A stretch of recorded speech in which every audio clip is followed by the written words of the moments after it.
Hi friends, అందరికీ నమస్తే. Welcome to అభినవ కుకింగ్ ఛానల్. ఈరోజు మనం చూడబోయే రెసిపీ హోటల్ స్టైల్లో పూరీ కర్రీ. ఈ కాంబినేషన్ చాలామంది ఇష్టపడతారు. ఈ పూరీ కర్రీని ఎంతో ఈజీగా ఫాస్ట్గా ప్రిపేర్ చేసుకోవచ్చు. ఈ విధంగా పూరీలోకి చిన్న చిన్న టిప్స్ ఫాలో అవుతూ పూరీ కర్రీని ఎంతో ఈజీగా టేస్టీగా ప్రిపేర్ చేసుకోవచ్చు. మీరు కూడా ఈ విధంగా టేస్ట్ చేయాలనుకుంటున్నారా? అయితే ఇప్పుడు తయారు చేసే విధానం చూద్దాం.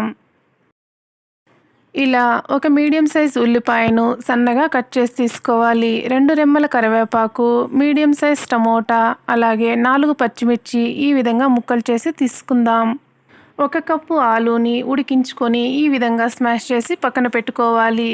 ఈ విధంగా మరీ సాఫ్ట్గా కాకుండా ఈ విధంగా చేసుకోవాలి. 1 కప్పు ఆలు తీసుకున్నప్పుడు హాఫ్ కప్పు శనగపిండిని కూడా తీసుకుందాం. ఇలా హాఫ్ కప్పు అయితే కరెక్ట్గా మెజర్మెంట్ సరిపోతుంది. ఈ విధంగా పక్కన పెట్టుకున్న తర్వాత ఒక ప్యాన్ పెట్టుకొని అందులో 3 టేబుల్ స్పూన్ వరకు ఆయిల్ని వేసుకుందాం. అందులోనే కొంచెం శనగపప్పు, కొద్దిగా జీలకర్ర, హాఫ్ టీ స్పూన్ వరకు ఆవాలు కూడా వేసుకుందాం. ఈ విధంగా ఆవాలు కొంచెం చిట్లిన తర్వాత ఇందులోనే మనం కట్ చేసి పెట్టుకున్న పచ్చిమిర్చి అలాగే ఆనియన్ కూడా వేసుకుందాం.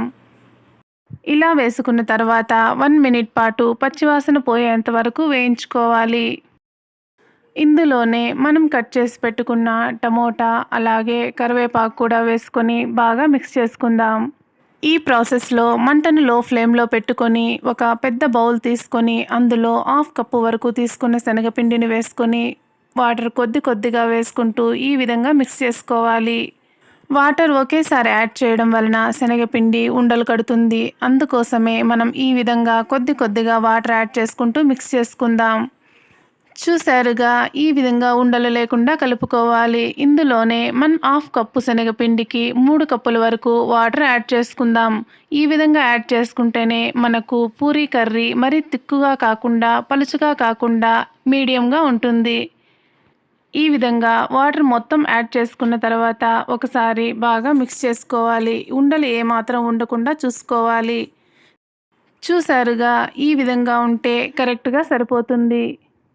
ఇక్కడ చూసినట్లయితే మనం వేసుకున్న పచ్చిమిర్చి, టమోటా అలాగే ఆనియన్ బాగా ఫ్రై అయ్యాయి. ఈ కన్సిస్టెన్సీలో మనం కలిపి పెట్టుకున్న ఆలు కూడా వేసుకొని ఒకసారి బాగా మిక్స్ చేసుకుందాం. ఇలా బాగా మిక్స్ చేసుకున్న తర్వాత ఇందులోనే పావు టీ స్పూన్ పసుపు అలాగే పావు టీ స్పూన్ ధనియాల పొడి కూడా వేసుకుందాం. రుచికి సరిపడా సాల్ట్ కూడా వేసుకొని మొత్తం బాగా మిక్స్ చేసుకోవాలి. ఈ విధంగా 2 మినిట్స్ పాటు వేయించుకోవాలి. ఈ విధంగా ప్రిపేర్ చేసుకుంటేనే మనకు పూరీ కర్రీ ఎంతో టేస్టీగా ఉంటుంది. హోటల్ స్టైల్లో పూరీ కర్రీని ఈ విధంగా ఇంట్లోనే ఈజీగా ప్రిపేర్ చేసుకోవచ్చు. ఈ కన్సిస్టెన్సీ వచ్చిన తర్వాత ఇందులో మనం కలిపి పెట్టుకున్న శనగపిండి వాటర్ కొద్దిగా వేసుకుంటూ మిక్స్ చేసుకోవాలి. ఒకేసారి వేయడం వలన శనగపిండి ఉండలుగా ఉంటుంది. ఇలా కొద్దిగా వేసుకుంటూ బాగా మిక్స్ చేసుకోవాలి. ఈ విధంగా ఉన్నప్పుడే మనం సాల్ట్ ఒకసారి చెక్ చేసుకుందాం. ఈ కర్రీ పూరీలోకే కాకుండా చపాతీలోకి కూడా టేస్ట్ చాలా బాగుంటుంది. ఈ పూరీ కర్రీని ఎంతో ఈజీగా 6 to 7 మినిట్స్లోనే ప్రిపేర్ చేసుకోవచ్చు. మంటను లో ఫ్లేమ్లో పెట్టుకొని ఈ విధంగా 2 మినిట్స్ పాటు కంటిన్యూస్గా కలుపుతూనే ఉండాలి. ఈ విధంగా మొత్తం బాగా మిక్స్ చేసుకున్న తర్వాత లో ఫ్లేమ్లో పెట్టుకొని 2 మినిట్స్ పాటు మూత పెట్టుకొని ఉడికించుకుందాం. ఇలా ఉడికించుకుంటేనే మనకు శనగపిండి పచ్చివాసన లేకుండా పూరీ కర్రీ టేస్టీగా ఉంటుంది.